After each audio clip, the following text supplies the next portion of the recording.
have xenon, and then 6s2 is the shorthand. If you'd like to write out the actual entire thing, you just read down the periodic table. And so we're going to have 1s2 for the first row, 2s2, 2p6. So by now I've reached here. 3s2, 3p6, 4s2, 3d10, because now we're going to start to see this D group here. And then back to 4p6, 5s2, 4d10, 5p6. So all of this is what we summarized by just writing xenon, and then lastly 6s2. And that's going to be our final answer.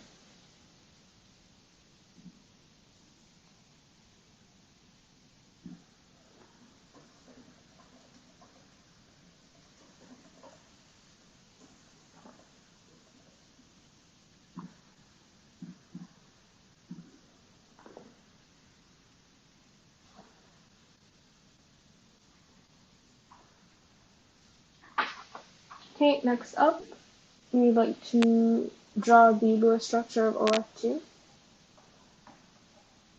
with O as our central atom. Let's just write that out. Again, we need to remember valence electrons. O contributes 6, and there's only 1. F contributes 7, and there's 2. That's going to be 14 plus 6, which is going to give us 20. We know that oxygen is optimized for 2 bonds, and F is optimized for 1. So let's try giving that.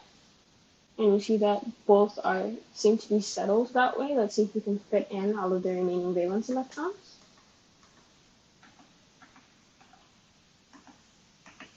For full octets, so 2, 4, 6, 8, 10, 12, 14, 16, 18, 20. Everything is satisfied. So this becomes our final structure.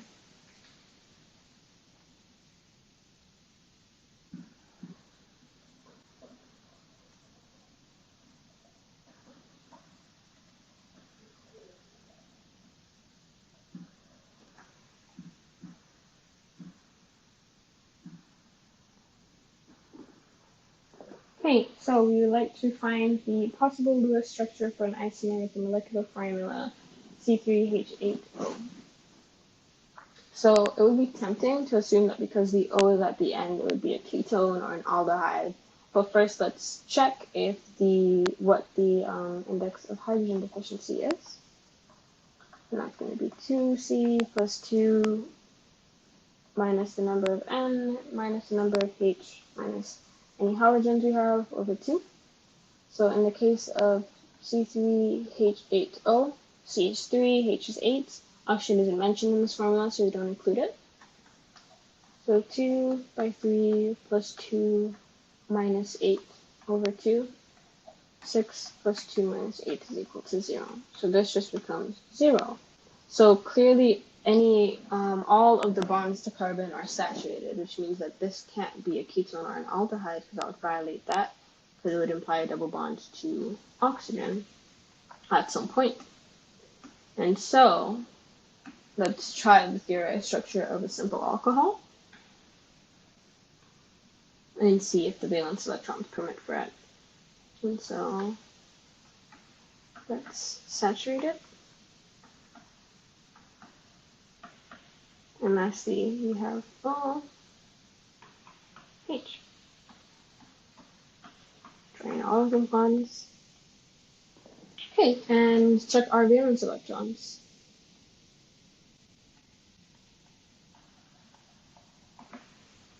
And we're going to have 4 by 3 plus 8 by 1 plus 6, which is going to give us 12 plus 8 plus 6, which is 26.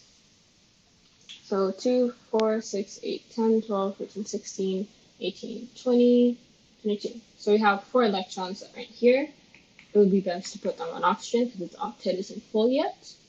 And everything else seems to be perfectly fine. Nothing that doesn't need to have one has an expanded octet, which means that this is our final structure.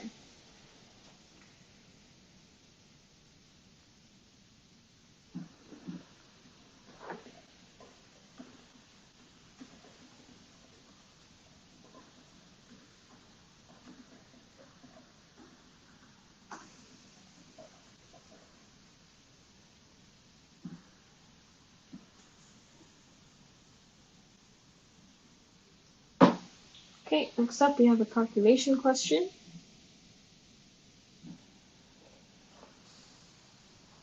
We need to find out what mass of solid NaCH3CO2 with a molar mass of 82 grams per mole should be added to 1 liter of 0.5 molar CH3CO2H to make a buffer with pH 4.21 if the Ka of CH3CO2H is 1.8 times 10 to the negative 5. And so for this question, we'll be using the Henderson-Hasselbeck equation.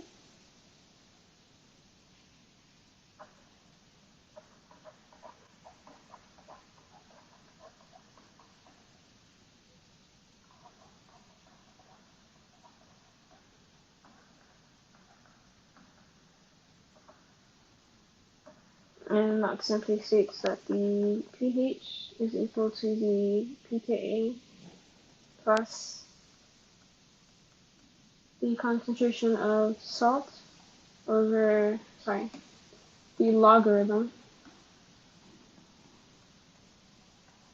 of the concentration of salt over the concentration of acid. Okay, so clearly we are involved here, and we know that the concentration of salt would be completely dependent on how much of this is added because of the dissolution of it. So what is happening here is,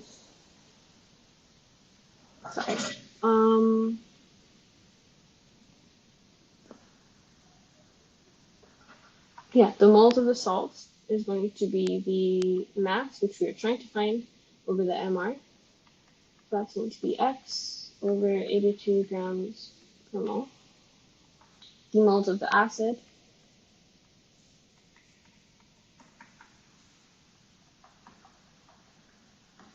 is simply going to be 0.5 molar multiplied by 1.0 liter, and that's just going to be 0.5 moles. So if we rewrite the equation, we have the pH, 4.21. Oh, lastly, we need to calculate pKa. pKa is equal to the negative log of Ka, and that's going to be the negative logarithm of 1.8 times 10 to the negative 5.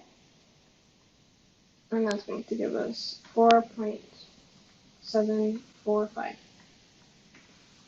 So our equation is going to look like this. 4.21, the pH given in the question, is equal to 4.745 plus log x over 82 divided by 0.5. And so now we just need to isolate x.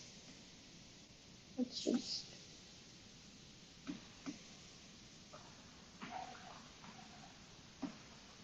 So now let's isolate x. So first we're going to subtract this. So 4.21 minus 4.745 is equal to the logarithm of x over 82 over 0.5. I'm going to use the exponent notation to rewrite this. And it becomes 10 to the power of 4.21 minus 4.745 is equal to x. And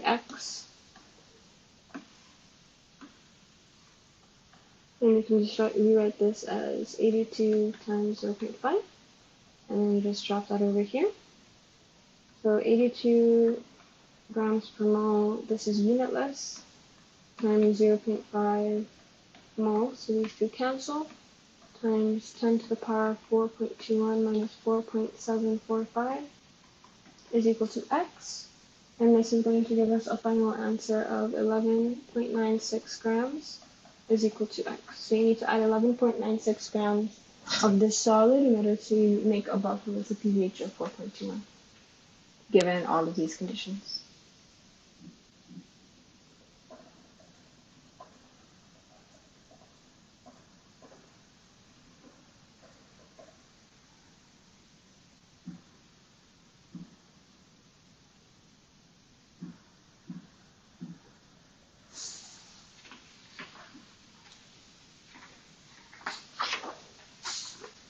Okay, so for our next question, we'll be answering whether freezing is endothermic or it's exothermic. So first you need to understand what these two words mean and what freezing is. So first let's look at freezing. And you know that this is taking something from a liquid phase to a solid phase.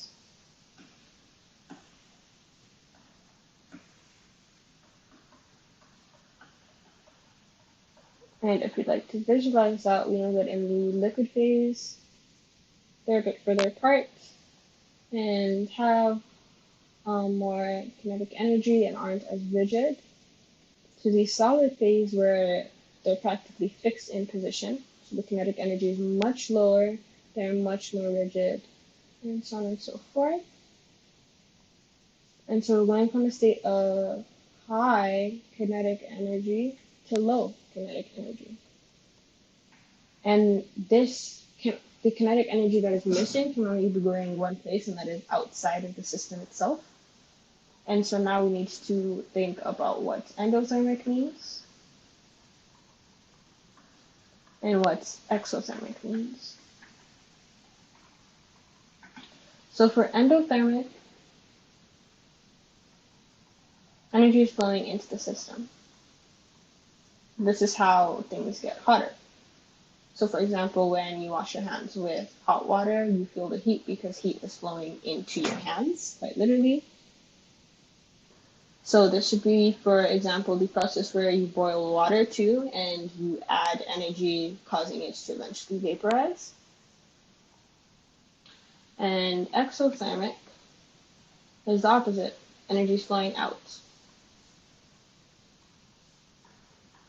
Now, we already described that in this case, it's going from high kinetic energy to low kinetic energy, and that the energy can only be going one place, outside of the system, which clearly means that the process is exothermic. It's losing energy to its surroundings. So the final answer is that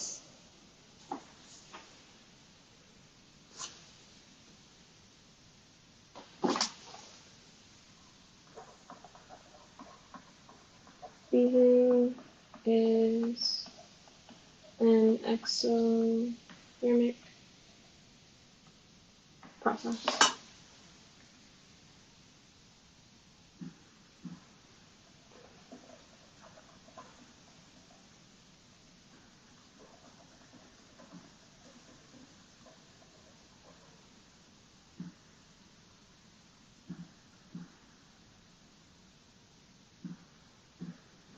Okay, next up, we would like to find the molar mass of sodium sulfate and find out how many moles a sample of 300 grams represents.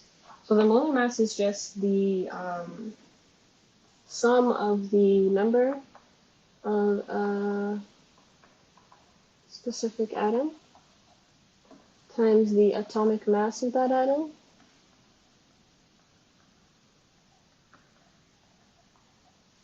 It's just going to be the summation of that.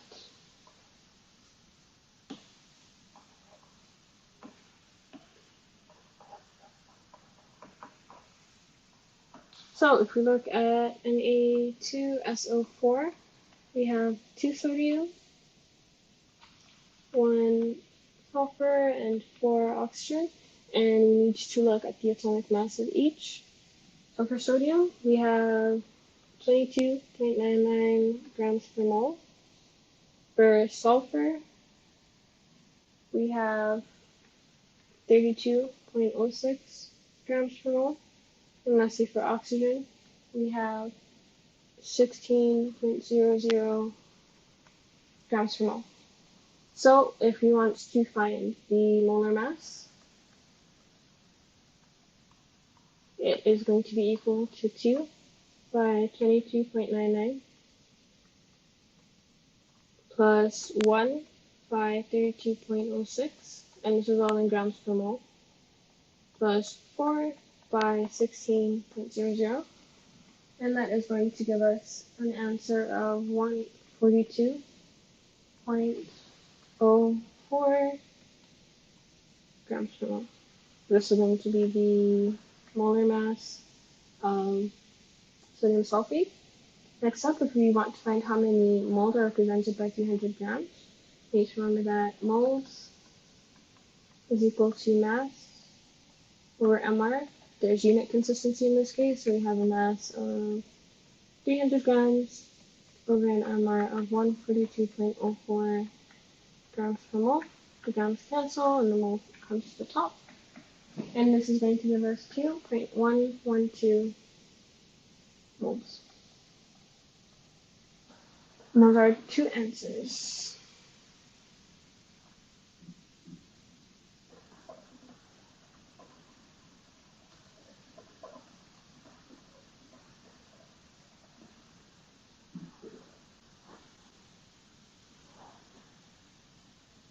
Okay, next up we want the molar mass of ammonia. We're just going to use the same formula up here.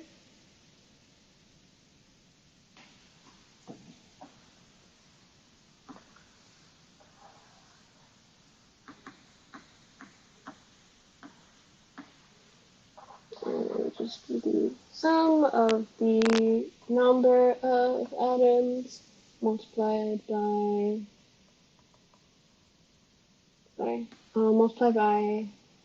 the atomic mass of atom. And so ammonia is NH3. So we have 3H and 1N. The atomic mass of hydrogen is going to be 1.00784 grams per mole. The atomic mass of nitrogen is going to be 14.0067 grams per mole. Please note all of these values can be found on the periodic table. Not this version, but it would usually be the number at the bottom. And so the molar mass is going to be 3 by 1.00784 grams per mole plus 1 by 14.0067 grams per mole. And this is going to give us 17.0302 grams. Oh, that's maybe our final answer.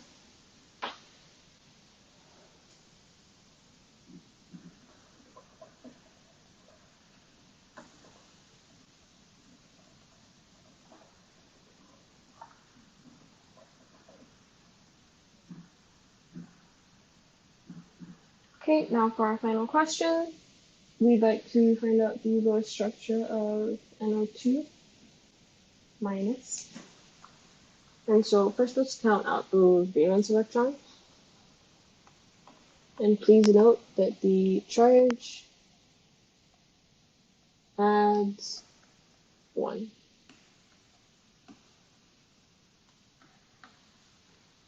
Okay, so N will provide 5 electrons.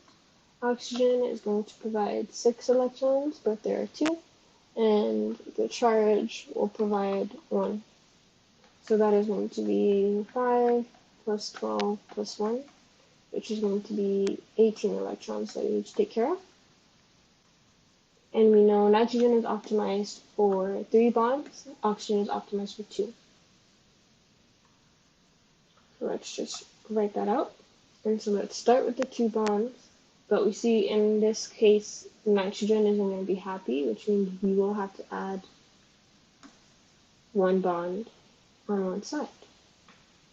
So one oxygen is going to be happy while the other one is not going to be happy.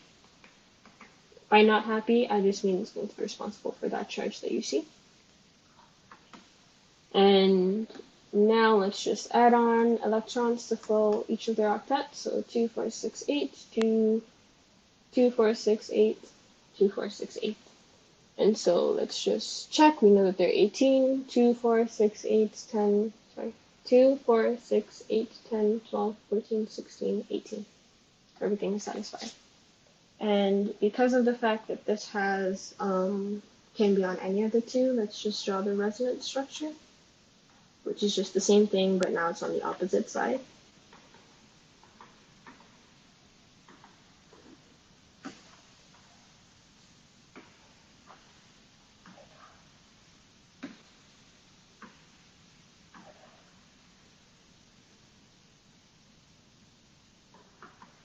And we can just leave the minus up there. And that's going to be our last question for today.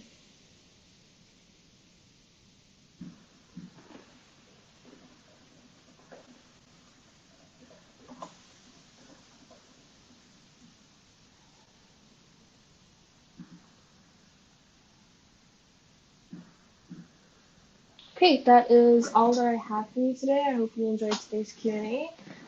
If you would like to be informed of any upcoming videos, be sure to subscribe and also hit the bell button right next to it.